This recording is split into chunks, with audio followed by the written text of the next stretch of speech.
When I moved into my new apartment, I found an antique mirror tucked away in the back of the closet. It was a strange piece, tall and heavy, with an old silver frame tarnished and blackened at the edges. I didn't think much of it at the time. I cleaned it up and hung it on the wall in my bedroom. But from the first night, strange things began to happen. It started with a reflection. At first, I noticed small things like the way the room looked slightly off in the mirror. My bed was positioned the same, the window in the right place, yet the lighting seemed different. Darker, somehow, like there was a shadow hanging over everything. But I brushed it off as nothing. Then one night, I woke up to the sound of faint whispers. I sat up in bed, my eyes adjusting to the dim room. The whispering was coming from the direction of the mirror. My heart pounded as I slowly turned to face it, squinting in the darkness. In the reflection, I saw myself lying still in bed, eyes closed, as though I hadn't woken up at all.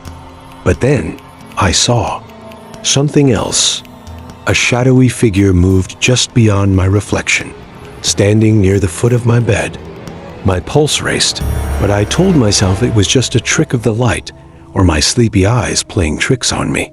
The next morning, I convinced myself it had been a dream. But that night, the whispers returned, and I found myself unable to ignore them. I looked back at the mirror, expecting to see myself asleep, but this time, my reflection was awake. It was watching me. As I stared, my reflection slowly raised its hand, pressing a finger to its lips as if to shush me. I froze, unable to look away, paralyzed by my own gaze. Then, in the silence, it mouthed words I couldn't hear, and yet I understood. "Let me in." I stumbled back, my skin crawling. That night, I covered the mirror with a blanket, hoping it would stop whatever was happening. But at midnight, I woke to the sound of scratching, like nails against glass. The noise was coming from under the blanket, persistent and desperate. With trembling hands, I pulled the blanket away, revealing the mirror. My reflection stared back at me with a sinister smile, eyes dark and hollow. The scratching continued, and I realized it was coming from the inside of the mirror. My reflection's hand pressed against the glass, fingers splayed as though it was trying to push through. Then its voice filled my head, soft and menacing. "You can't keep me out forever." Panicking, I grabbed the mirror, intending to throw it out or shatter it, but something stopped me. My own reflection held up its hands, shaking its head, its expression pleading. Somehow, I knew that if I broke the mirror, whatever was inside would be set free. So I locked it away in a trunk and pushed it to the far corner of my closet. But every night, just as I'm drifting off to sleep, I hear the whispering return, begging to be let out. To this day, whenever I pass by my closet, I feel eyes on me, watching, waiting. And I know that one day, it won't be able to stay trapped in the mirror anymore.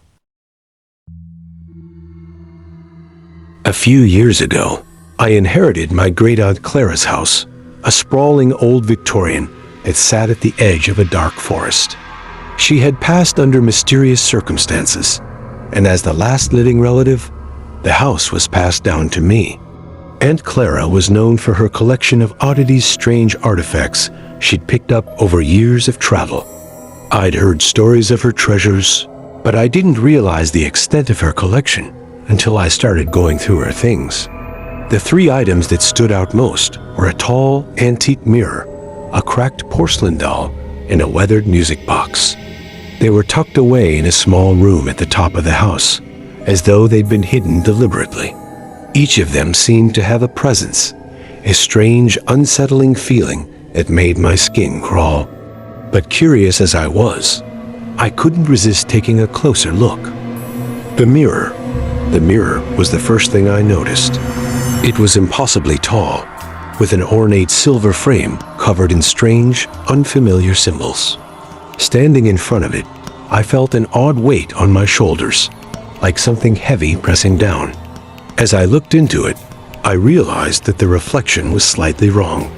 The room behind me looked darker, and my reflection wore an expression I wasn't making a sinister, mocking smile.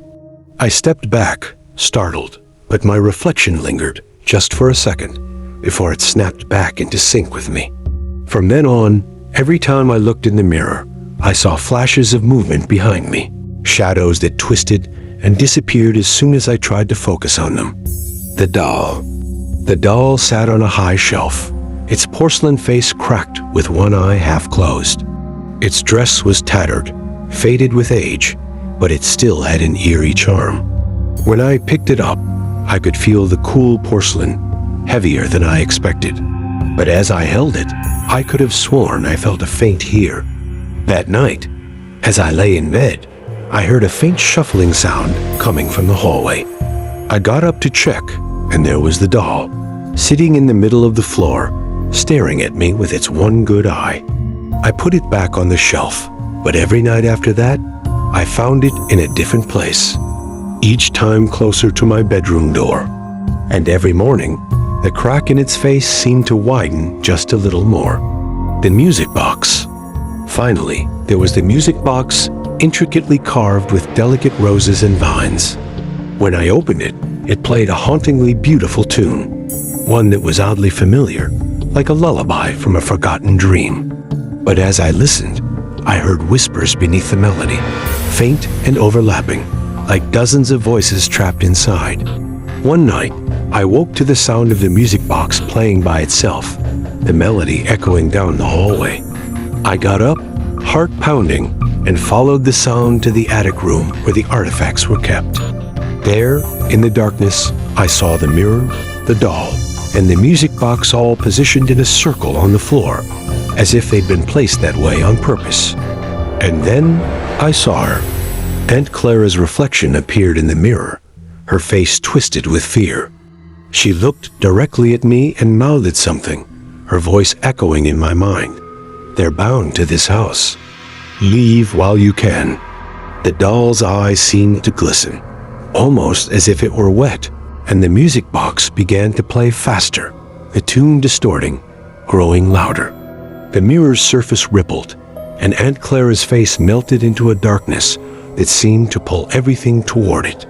In a panic, I grabbed a cloth and threw it over the mirror, snatched up the music box, and locked the doll in a trunk.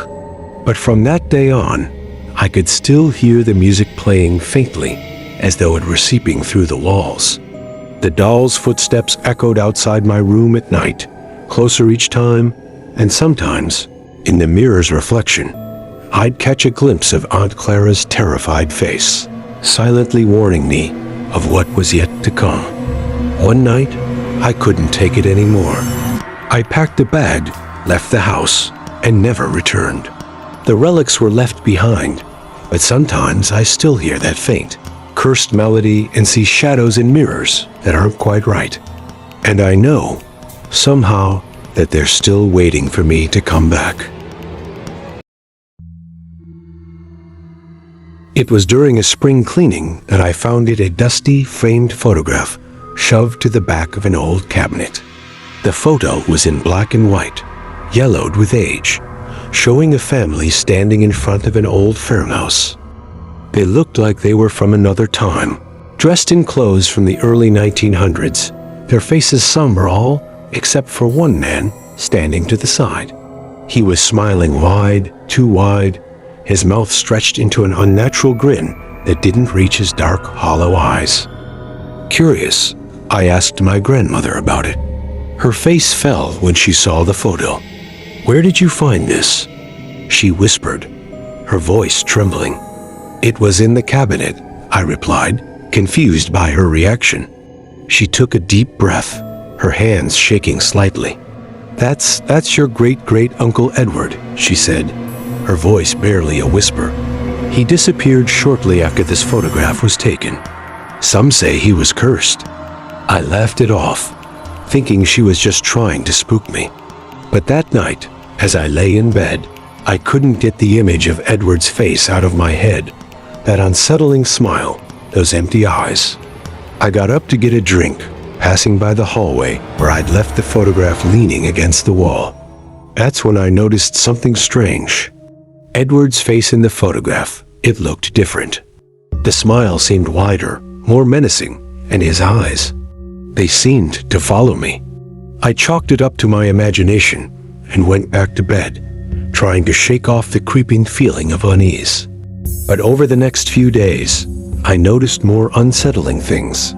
Each time I looked at the photo, Edward's grin seemed to grow wider, more twisted. His eyes seemed darker, almost lifelike, and no matter where I was in the room, it felt as if he were watching me. One night, I woke up with a start. The room was cold, and an unnatural silence hung in the air. I glanced toward the doorway and felt my heart stop.